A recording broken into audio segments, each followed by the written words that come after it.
Salam everyone, welcome back to my channel and hello if you're new. Today I'm excited to share with you a glimpse into my Ramadan week.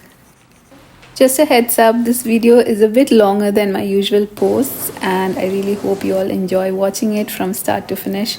There's so much packed into this one video, from sharing delicious recipes to tagging along with me on my supermarket shopping and even joining in on some fun games with the kids. Plus, I'll be giving you a glimpse into the Gergaen celebration at school, so make sure to stick around till the end because there's a lot to see in this video. Starting off the week, I prepared a dinner combination which is so special to us, which is Kadai veethiyath with mutton masala. This special recipe comes from my husband's family, particularly from his aunt Pai. You've probably heard me mention her name countless times in my videos and on my blog because the recipes are top notch. To prepare the mutton masala in a pressure cooker, I added onions, tomatoes, green chilies and coconut oil. And I covered the pressure cooker with its lid and let it cook on medium-high flame until it released 2 whistles. Once the pressure is completely released, open the lid and you can see that the onions and tomatoes are very soft. Next, I added ginger garlic paste, red chili powder, coriander powder, turmeric powder and mixed everything together. Then I added salt and the cleaned mutton pieces, stirring to coat them in the spices. Then close the pressure cooker and cook on medium-high flame until the mutton is really cooked. My mutton took about 25 minutes on low flame. While the mutton was cooking, I prepared the batter for Kadai veethiyath. First, I soaked pachari or raw rice in water for about an hour. After draining and rinsing the rice, I placed it in a blender along with cooked rice and water. It's a simple 1-to-1 ratio, so for every 1 cup of pachari, I added 1 cup of cooked rice. I blended the mixture until it formed a smooth batter, ensuring there were no visible grains. Then I adjusted the consistency by adding a bit more water, aiming for a semi-thick texture. It shouldn't be too runny or loose, and it shouldn't be too thick as well. So this is the consistency that you should be looking for. I hope you can make out from this video. Since it's for dinner, I refrigerated the batter until later. So during dinner time, I'll just simply take it out and whip up some delicious kadai veethiyath. This particular day, it was raining so heavily. I've never seen so much rain in Kuwait before. It started early in the morning at around 5:30 and it continued non-stop until midnight. The ambience inside the house was something else. It was so beautiful. And as you all know, I love rain. Alhamdulillah for rain. So I opened all the windows in the house. Realizing that it had been some time since I watered my plants, I thought I'll do that now. After all, if nature was providing ample water outside, why not ensure my plants receive their share too?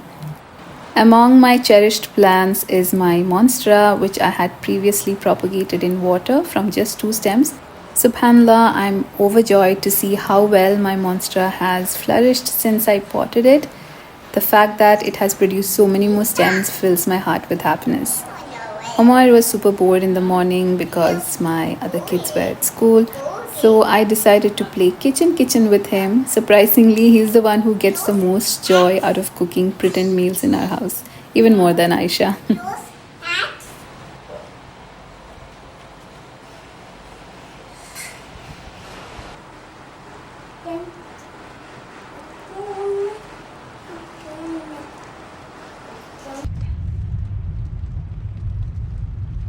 After my husband and kids returned home, we decided to go out to our favorite shopping destination, Lulu Hypermarket. Despite the heavy rain, we were determined to make the most out of it and enjoy every moment of the refreshing downpour. Once at the supermarket, I made sure to pick up a few essentials. I had few dairy products to pick, and first on the list was a large pack of panko breadcrumbs, a staple in my kitchen, especially during Ramadan.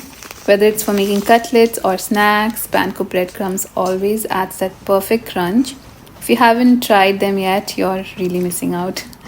Next, I hoped to find some jeera gashala rice, but unfortunately, it seems to be scarce in Kuwait.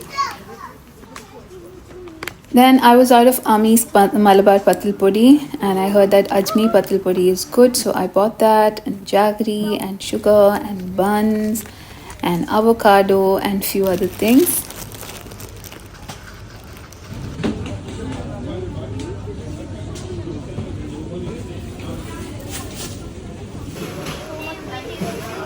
As we finished up and prepared to leave, the rain intensified. It was so difficult to step out. Somehow we just ran to the car and made our way back home.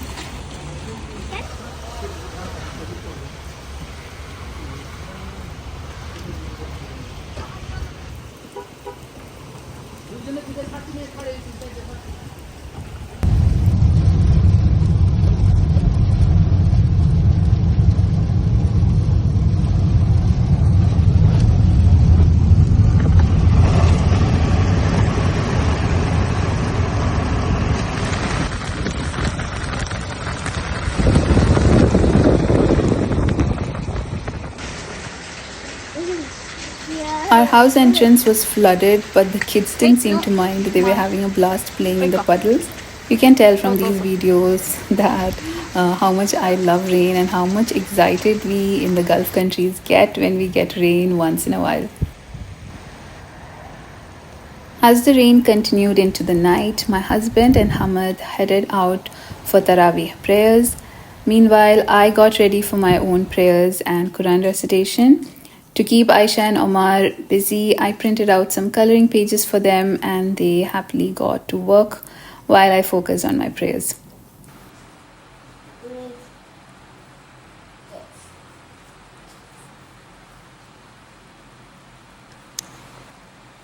I follow this Khatam Quran tracker, which allows one to complete 2 Khatams in 1 month.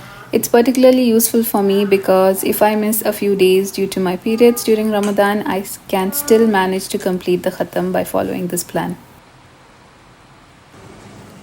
As dinner time approached, I began the final preparation for the mutton masala. In a pan, I heated coconut oil and added half a teaspoon of red chili powder and gently sauteed it. Next, I tossed in some curry leaves and added the cooked mutton, cooking it over high heat until the gravy reduced. It is important to make sure that there isn't much gravy when adding the mutton to the oil. If there is a lot of gravy in the cooker, reduce it first and then pour it into the oil so that it will intensify the flavor. To finish, I squeezed in a bit of lemon juice and mixed everything together and adjusted the salt. And just like that, the mutton masala was ready to be served.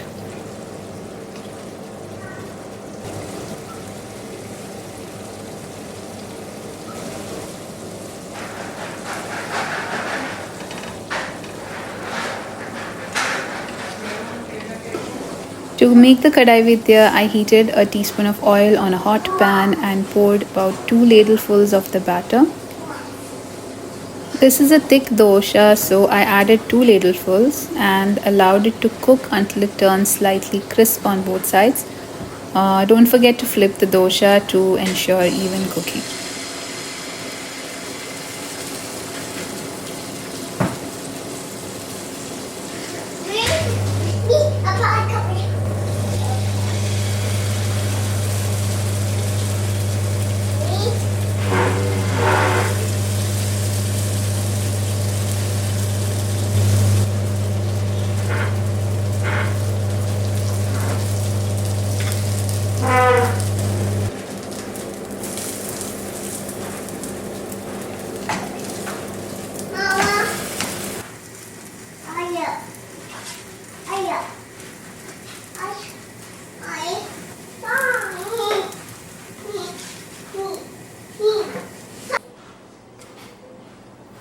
I made this kadai veethiyath and mutton masala after a long time, and let me tell you, it was a hit.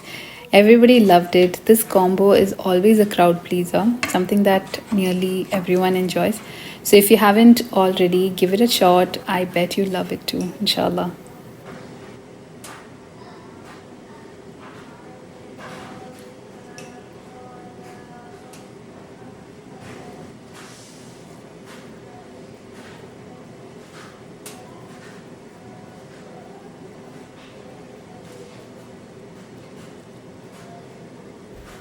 The next day was bright and sunny, and the house was beautifully lit.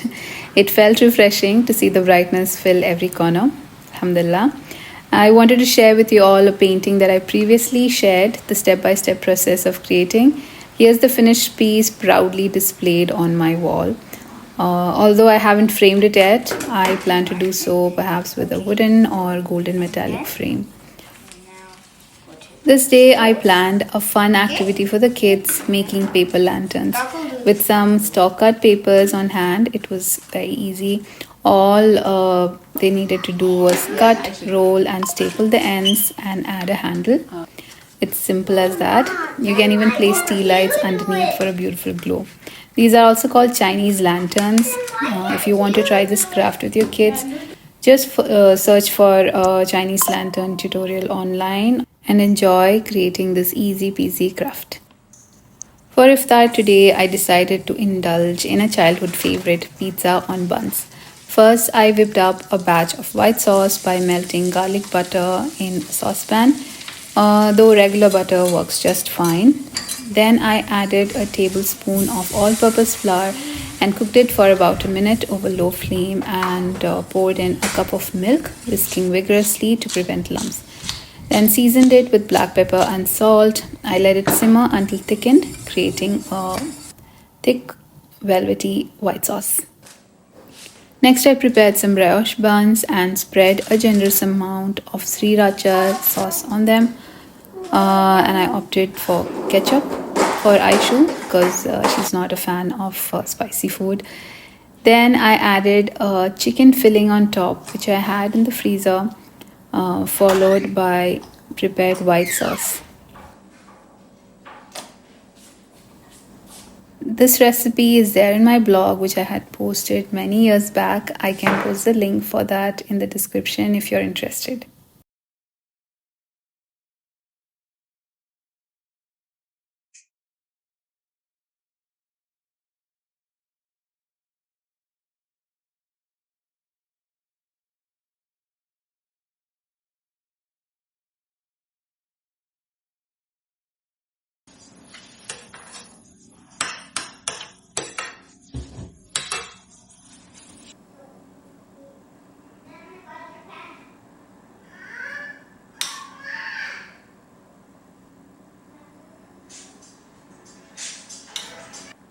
Then I added a layer of mozzarella cheese and some jalapenos for an extra kick.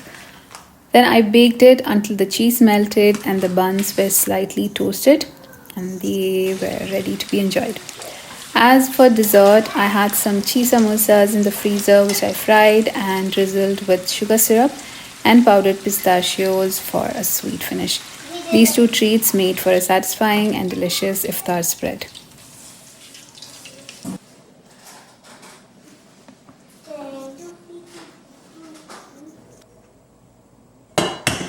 The next day, I decided to prepare a batch of waffles to have on hand for convenience.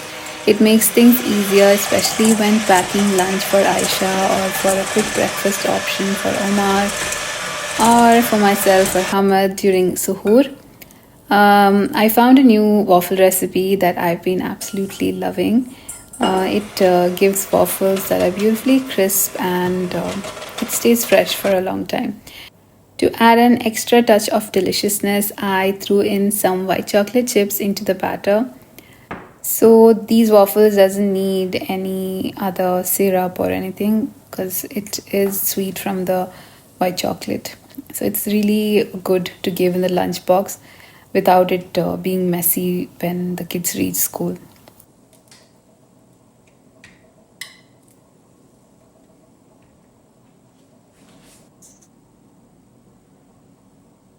Once the waffles were cooked, I let them cool completely before freezing them.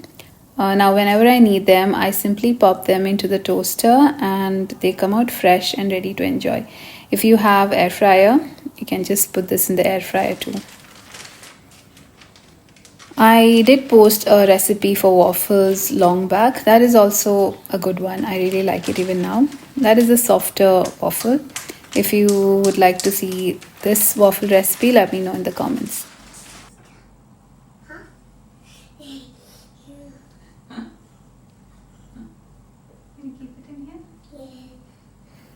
For iftar that day, I made mini pizzas with Omar. He was my helper for the day.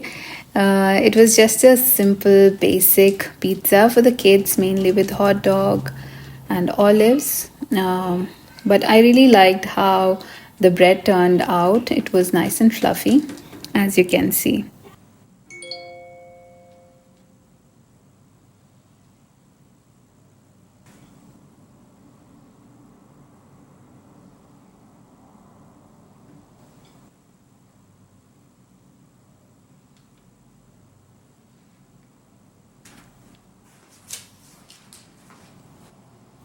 I made enough pizzas to freeze some for later, so now I have another easy snack option on hand.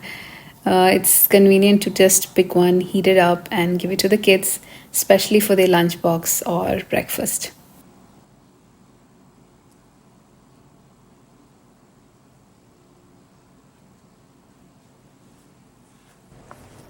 The next day, it was Gergaen celebration at school.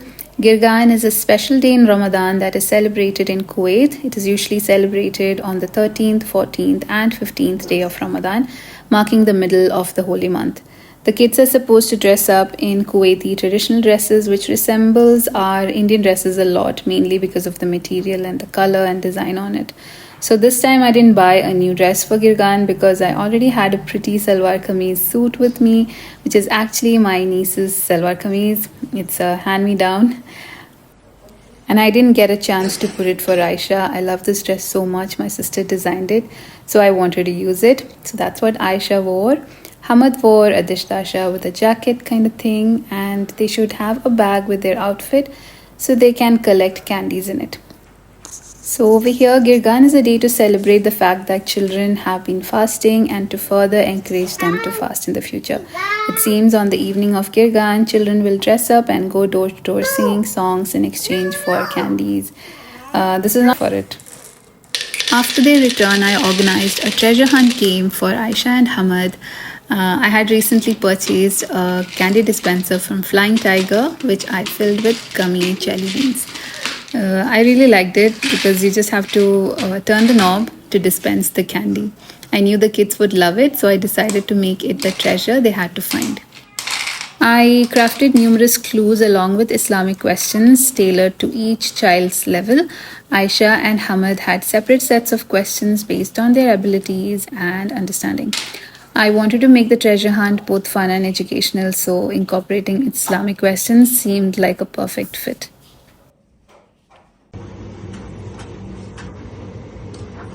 Who should you love more than your parents?